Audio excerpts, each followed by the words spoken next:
The night was heavy with silence that pressed against the walls of Venestra Castle. The wind moved through the towers like the voice of ancient ghosts, and the torches on the battlements flickered as if they too feared the darkness. Deep inside, in the oldest chamber of the royal library, a single lamp struggled to survive, its weak flame throwing long shadows across shelves of forgotten manuscripts. And in that trembling light sat Ilara, the daughter of a scribe, her thin fingers brushing the fragile pages of a book so old it seemed ready to crumble to dust. Her eyes traced the words written in faded ink, and her lips moved in a whisper that carried the weight of prophecy. The founding king had sworn peace with the northern tribes, but the oath demanded a sacrifice every century, and if broken, the kingdom would face ruin. Ilara felt her chest tighten as the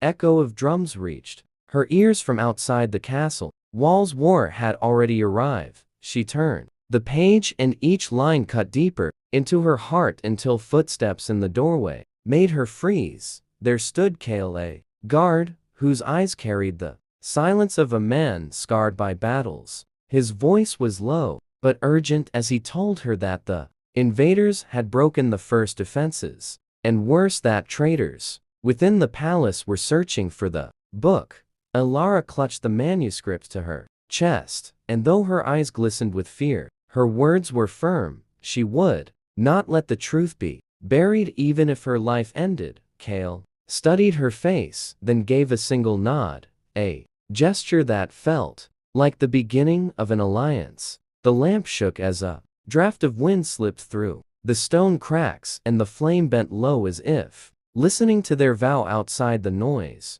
of war swelled louder. The drums beat like the heart of doom. Steel clashed, and the ground trembled. Ilara understood that the peace she had known was already gone. When the sun rose, she would be forced to choose between silence and revelation, between loyalty to the crown and loyalty to truth. And as the last fragile flame trembled in the library, she knew this night was only the beginning. The first light of dawn did not bring peace to Venestra. It brought the roar of war. The northern tribes had reached the outer walls, and the sound of their drums shook the stone towers like thunder. Smoke curled across the sky as flames consumed the wooden houses below. The cries of women and children rose in the morning air and carried like a song of grief inside the palace. Nobles filled the great hall, their voices clashing in fear. Some demanded that the king lead them into battle, while others whispered of surrender. But on the throne the king sat silent, his crown heavy and his eyes clouded with doubt. In the forgotten library, Ilara still held the ancient manuscript close. Kale stood by the door, sword in hand. The clash of steel and shouts of men drew nearer, until the sound of the first gate falling made the walls tremble. Kale turned to her and said there was no more time. The enemy would soon be inside. Ilara looked at the book and remembered the words she had read, sacrifice for peace. Her hands trembled as she asked Kale if he thought such an oath could be real. Kale answered with a weary voice that he had seen blood pay for crowns many times before. The ground shook again, and dust rained from the ceiling as the second gate collapsed. Screams filled the corridors, and from the smoke appeared Lord Arvin, the king's trusted advisor. His eyes sharp and cold, he fixed his gaze on the book and told Ilara that the future of the keep her safe, but if she refused, she would not live to see the sun again. Kale stepped between them, his sword gleaming in the dim light. Arvin only smiled and called loyalty a wasted thing in a kingdom already dying. Soldiers loyal to him poured into the room, their armor darkened and their blades raised. Ilara felt her chest grow tight with fear. Kale whispered for her to run while he faced them, but her feet refused to move, for she knew that if Arvin took the book, truth itself would vanish. The lamp beside them sputtered, filled the chamber, and Ilara forced herself toward a hidden stair, her breath Quick and heavy Kale fought behind her, and every step she took was burdened with fire and fear. The gates were broken, the enemy was inside, and the truth she carried had become a hunted flame. The hidden stairway twisted deep under the castle, its walls wet with centuries of dripping water. Alara pressed the ancient book to her chest, while her footsteps echoed like faint drums. Her ears still caught the distant clash of steel above. Kale was fighting for her, but his voice was lost in the storm of war. She forced herself forward, because turning back meant death and the loss of truth. At the end of the passage, a pale light glimmered, and she stepped into a chamber she had never known. Banners of forgotten kings hung in tatters there, painted faces proud though the book told another story. She whispered to herself that this kingdom was built on lies. Then a cough broke the silence, and from the shadows stepped an old man, his robe torn, his beard white as frost, but his eyes sharp like fire. He called himself Marin, the last keeper of the archives, forgotten by the world, but bound to protect the truth. He looked at the book and told her that it was only half of the chronicle. The other part was hidden long ago. When the tremble, as she asked where the missing part was, Marin replied that it lay in the crypt under the great hall, guarded not by locks or chains, but by fear and blood. Before she could speak again, the ground shook as another wall above collapsed. Dust filled the air, and Marin gripped her arm with strength that belied his age, warning her that time was slipping away, and Arvin was already hunting. Hard eyes told her the truth, that some sacrifices were already made. She swallowed the weight in her throat and followed him through another tunnel, every step colder than the last, until they rose again toward the heart of the palace. The smell of smoke grew thick, and the cries of the wounded echoed like ghosts. Marin told her the crypt would not only test her courage, but reveal why her kingdom had buried its own history. Torches lit the stone corridor, throwing long shadows across the walls, and at the far end, boots pounded. Nearer, Arvin's soldiers sweeping through with drawn blades. Marin whispered that she must keep moving no matter what it cost. Alara hugged the book tighter, her fear burned into fire. She knew now that the shadows within the palace were more dangerous than the enemies beyond the gates. And as she stepped into the hall leading toward the crypt, the choice between silence and truth followed her like a ghost that would not rest until spoken aloud.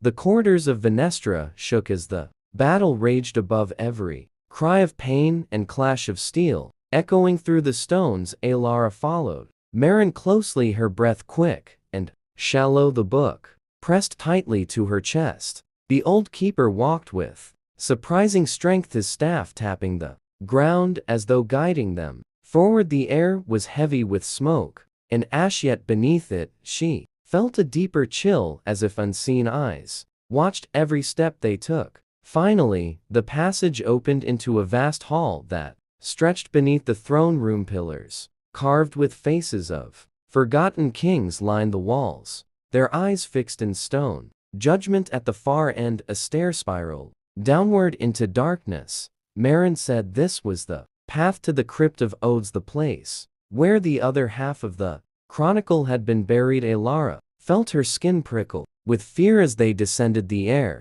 grew colder, and the flame of their torch bent low as though trying to retreat. The stairs ended at an iron door, blackened with age and carved with words to warn to read. Marin whispered that no hand of a king could open it, only one who carried the truth willingly could. Alara placed her palm against the door, and for a moment it felt as though the stone itself drew breath. A deep rumble shook the chamber, and the door creaked open, revealing a cavern lit by strange blue fire. At its heart stood a pedestal, upon which rested a second manuscript, its cover bound in cracked leather and stained with time. As Alara reached forward, her hand trembled, for she knew that touching it would bind her fate with the oath of the first king. Suddenly, the sound of boots thundered Behind them Arvin and his soldiers poured into the chamber, their blades gleaming in the eerie light. His voice cut through the cavern, like a knife demanding that she give him the book and step away from the pedestal. Marin stepped between them, staff raised, his frail body shaking yet his eyes burning with fire. He declared that truth belonged not to tyrants, but to those brave enough to bear it. Arvin sneered and signaled his men to advance. Steel rang against stone as Marin fought with desperate strength. Alara forced herself toward the pedestal, her breath heavy, her heart pounding. She touched the second manuscript, and in that instant the blue flames flared high, shadows twisting across the walls. Words, older than memory, carved themselves into her mind. She saw visions of the oath, a king kneeling before northern chieftains, blood spilled into sacred earth, a promise sealed by life and death. The kingdom had been built not on unity, but on betrayal. Her knees weakened, but she clutched both books close as Marin cried out in pain. She turned to see him fall beneath Arvin's sword, the old keeper's last breath carrying a single word: run. The cavern shook as stones began to fall, the manuscripts heavy in her arms. Alara fled toward a narrow passage, the roar of soldiers behind her, the crypt itself collapsing as though rejecting the weight of broken oaths. She ran faster than she ever had before, each step echoing with the knowledge that she now carried the whole truth, a truth that could destroy the kingdom or save it, but only if she survived the night. The narrow passage carried Alara upward through twisting stone tunnels. Her breath ragged, the weight of the two manuscripts pressing hard against her chest. Behind her, the roar of collapsing stone filled the air, and the shouts of Arvin's soldiers echoed closer with every heartbeat. She pushed herself forward until the passage opened into a hidden stair that rose into the lower halls of the palace. Here, the smell of fire was strong, flames licked across wooden beams, smoke crawling low like a living creature. Alara stumbled into the hall, her eyes stinging, but before she could run further, she froze at the sight. Before her, nobles and guards clashed with one another, steel against steel. The palace itself had turned into a battlefield. Betrayal had seeped through its veins like poison. Some shouted loyalty to the king, others to Arvin, and others fought only to survive. Alara pressed herself against the wall, her heart hammering, the manuscripts heavy in her arms. When his eyes told another story, he whispered that he had seen her flee the crypt, and that she now carried the truth every faction in the palace was hunting. He said if she trusted him, he could lead her to safety, but his smile was sharp and cold. Alara pulled her arm free and ran down the corridor. Darren called after her, his voice mocking, saying that no truth ever saved a kingdom, only power did. She fled past broken doors and fallen soldiers until she reached the royal courtyard, where the morning sun broke through the smoke. Above the gates of the courtyard stood the king himself, his sword drawn, his face weary but still crowned with authority. Beside him were guards who still followed his command. For a moment, Alara thought safety had found her, but then Arvin emerged from the opposite arch. His king and Arvin faced each other, their voices cutting through the chaos. The king demanded loyalty, Arvin demanded surrender, and between them Alara felt the weight of every gaze fall upon her, for both men knew what she carried, the manuscripts that bound the truth of the realm. Kale suddenly appeared, bloodied but alive, forcing his way through the crowd to reach her, his voice urgent, telling her to stay behind him. Alara clutched the books tighter, her eyes darting between crown and traitor, between loyalty and rebellion. The courtyard shook with the sound of battle as soldiers surged forward and steel met steel in a storm of sparks. She knew that no matter who won this fight, the truth would be torn from her. If she faltered, her choice was no longer silence or speech, it was survival or death. And as Kale raised his blade to shield her. Alara felt the fire of betrayal burning all around, knowing the hour had come when the kingdom itself would choose whether to live in lies or bleed for truth. The courtyard of Venestra shook like the heart of a dying beast, the clash of steel rising into the sky as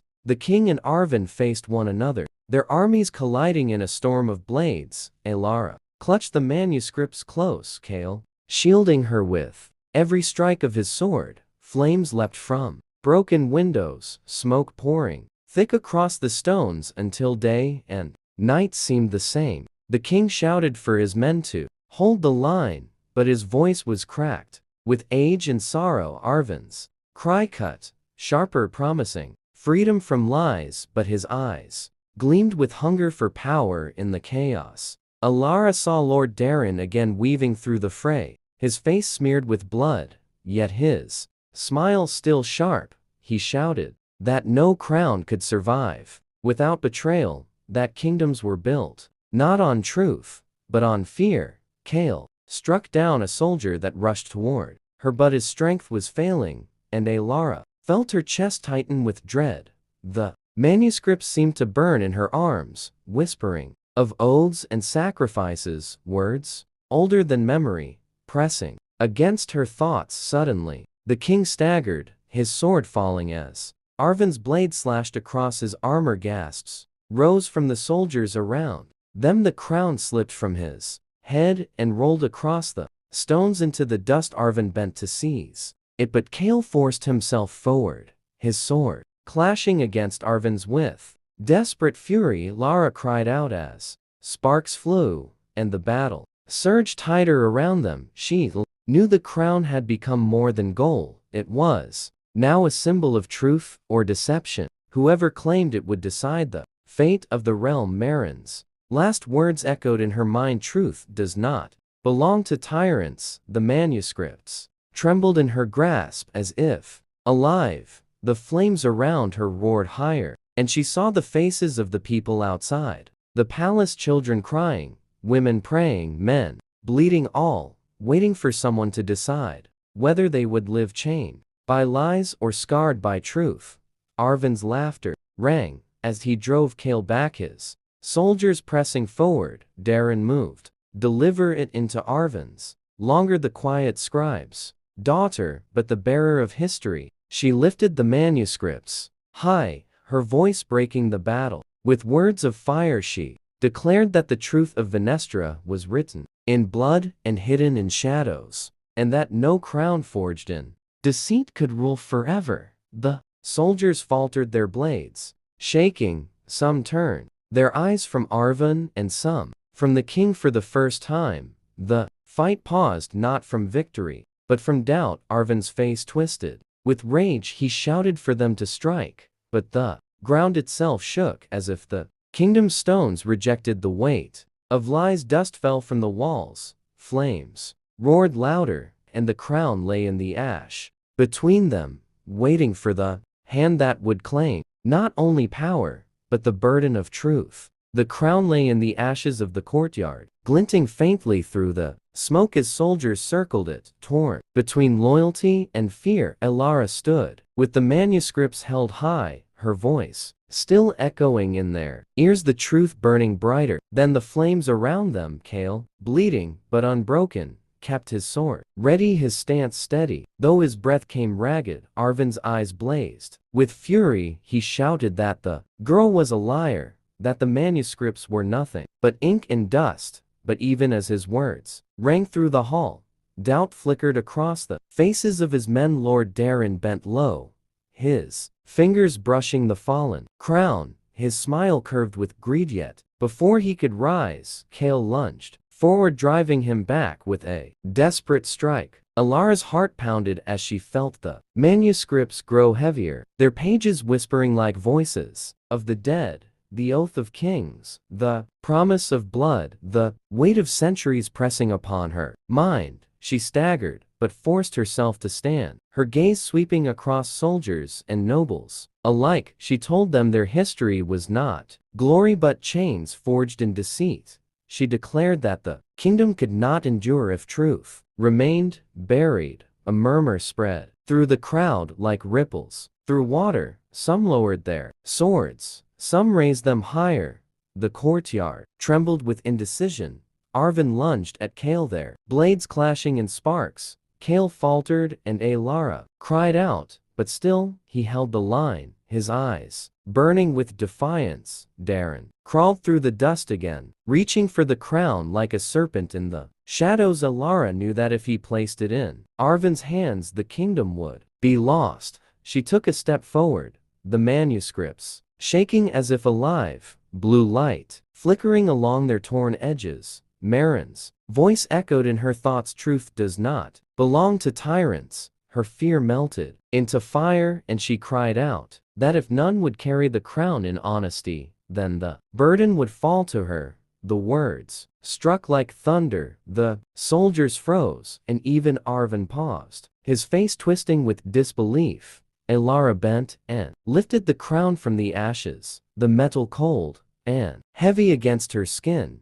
Yet it did not shine. It felt like stone, a weight of sorrow and sacrifice. Kale shouted for her to stop, but she stood tall, the crown in one hand, the manuscripts in the other, her voice breaking through the smoke. She told them that power and lies had led only to ruin, and that if the kingdom was to rise, it would rise in truth or not at all. Silence gripped the courtyard. Only the crackle of flames filled the air. Arvin's scream shattered it as he charged, sword raised, but for the first time the soldiers did not follow him. They stood watching, their eyes torn between fear and hope. Alara felt her knees weaken, but she held firm, the crown trembling in her grasp. The hour of choice had come. The courtyard stood frozen in the heat of flames as Alara held the crown in one hand and the manuscripts in the other, her small frame trembling, but her voice steady. The soldiers wavered, their loyalty shaken, their blades half raised. Kale leaned heavily on his sword, blood dripping from his wounds, yet his eyes never leaving her. Arvin snarled like a beast, his fury boiling over. He roared that a girl could never hold the fate of kingdoms, and he struck with a savage blow, his sword slicing through the smoke. Kale staggered forward to meet him, their blades crashing again, sparks scattering across the stones. Alara stepped back, clutching the crown to her chest as the manuscripts grew hot in her arms, the pages whispering with voices she did not understand, words of ancient kings and broken oaths. The ground shook suddenly as a deep rumble echoed beneath them. The walls of the palace cracked, stone dust raining from above. The kingdom itself seemed to groan under the weight of its own lies. Nobles screamed as parts of the battlements collapsed, sending soldiers tumbling into fire. Chaos spread through the courtyard. Some fled, others stood frozen, and in the heart of it all, Arvin pressed his attack. Kale fought with desperate strength, but his body weakened. Alara cried out his name, but he did not falter, his eyes locked on hers, as though urging her to run. Yet she knew there was no escape. The truth was bound to her now, and to run was to abandon it. Lord Darren once more crawled through the smoke, his greedy hands reaching, not for the crown this time, but for the manuscripts. Alara turned swiftly, her fear burning into fury. She shouted that no hand of betrayal would ever seize the truth, and with the strength she did not know she had, she struck him across the face, sending him sprawling into the ash. Arvin laughed darkly, saying that truth meant nothing when walls were falling and people burned, but his laughter cracked as the soldiers around him began to step back, their faith faltering. Alara raised the crown high, her voice cutting through the roar of collapse. She declared that kingdoms could not be built on silence, that lies crumbled just as stone crumbled, and that the only wall strong enough to endure was truth.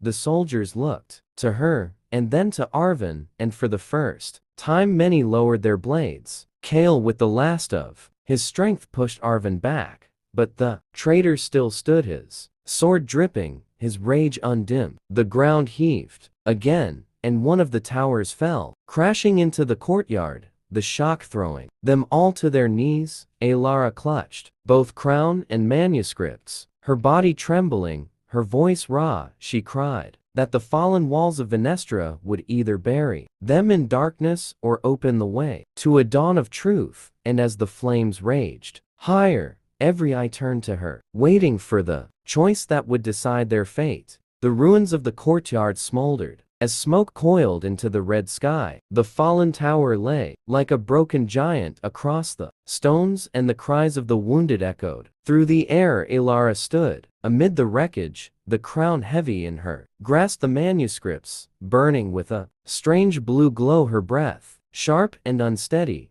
Kale knelt nearby, his sword planted in the ground, his body failing, yet his eyes fixed on her. Arvin rose from the dust, his armor cracked, blood streaking his face, but his will unbroken. He pointed his blade at Alara and swore that he would rip truth from her hands, even if it meant drowning the kingdom in fire. The soldiers around them hesitated, torn between their fear of him and the hope that flickered in Alara's voice. She lifted the crown higher, declaring that the walls of lies had already fallen, and that only truth could rebuild what centuries of betrayal had destroyed. Her words struck deep into the hearts of the men and women who listened. Some dropped their weapons, others stepped back from Arvin, their loyalty slipping away like sand through fingers. But still the traitor advanced, each step shaking the ground. Kale, with the last of his strength, forced himself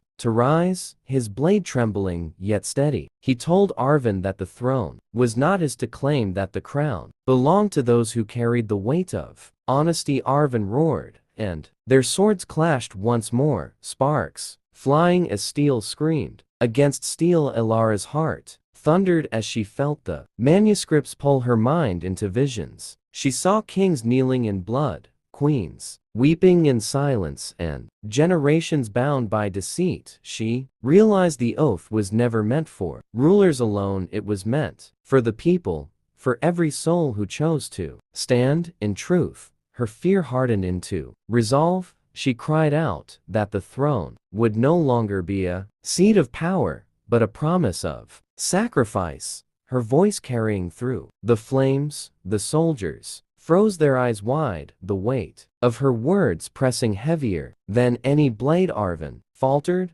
his strikes slowing. Kale drove him back step by step, until the traitor stood at the edge of the fallen tower, the ground crumbling beneath his boots. Still, he lunged with fury, but Kale twisted his blade, and Arvin staggered. The manuscripts flared with light, and Alara shouted that deceit had no place in the dawn to come.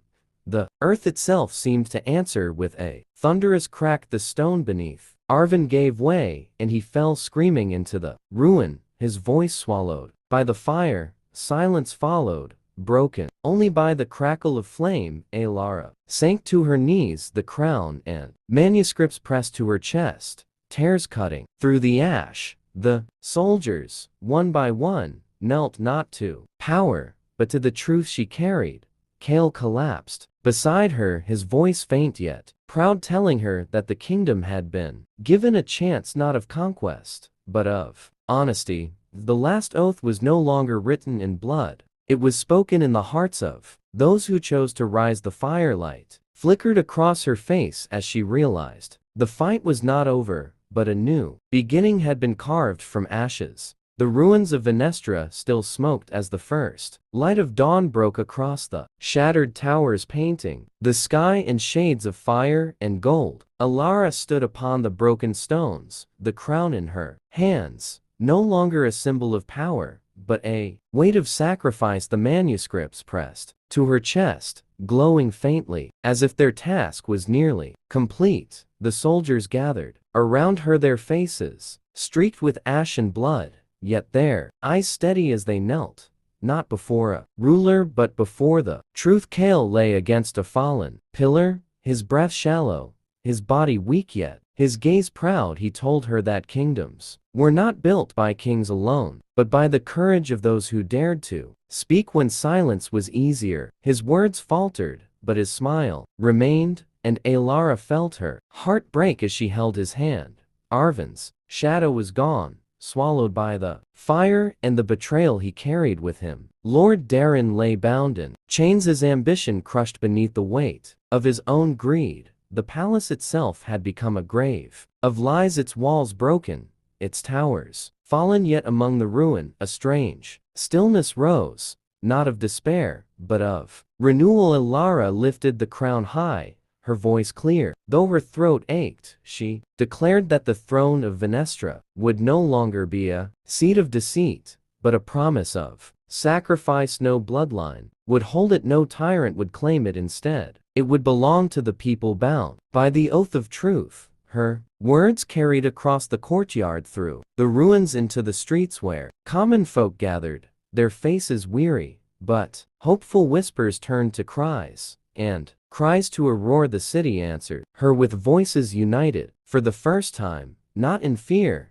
but in faith. The manuscripts glowed brighter, their pages turning with unseen hands, until at last they burst into a soft light, dissolving into the air. Their task fulfilled, Alara felt tears burn her eyes as their whispers faded, leaving only silence. Kale's eyes closed, his final breath leaving with a quiet pride, and she pressed her forehead to his hand, swearing that his sacrifice would not be forgotten. The sun rose higher, banishing smoke and shadow, its light falling upon the crown in her grasp. She placed it not upon her head, but upon the broken stone of the courtyard, declaring it belonged to none and to all. The soldiers lowered their blades, the people lifted their hands, and in that moment the kingdom of Venestra was reborn, not in conquest, but in truth. The dawn of a new age rising from ashes, carried not by rulers, but by those who chose honesty over fear and courage over silence. Alara stood amid the light, no longer just the keeper of manuscripts, but the voice of a kingdom that had finally awakened.